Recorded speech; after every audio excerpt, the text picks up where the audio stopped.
When working with the L-track, it may be necessary to cut to length. With this being aluminum material, it's relatively easy to cut with a hacksaw or a miter saw with a carbide tip blade. Simply measure to length, obviously mark for your length, and then cut right where you need it with a hacksaw or a chop saw.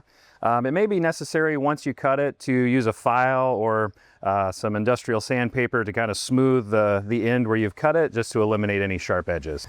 On the L-track rail, the holes set up for countersink for the fasteners are every 5 inches of the full length of the rail.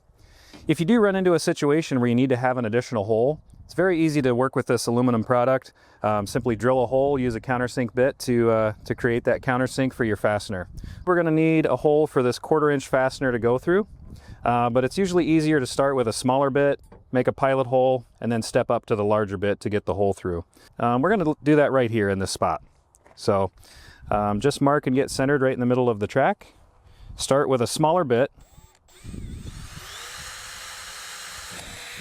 Drill your pilot hole and then switch to your larger bit. Again, it needs to be large enough to accommodate the 1/4 inch fastener when we're all done.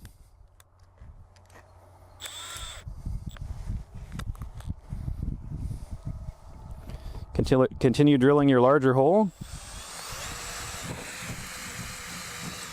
Once you have your hole drilled to accept your 1/4 inch fastener, you're going to want to countersink where the head of that screw is going to go in. And so you can use this countersink bit, available at virtually any hardware store or building material center. So just install that into your drill and just run it in that hole to countersink for the head of the screw.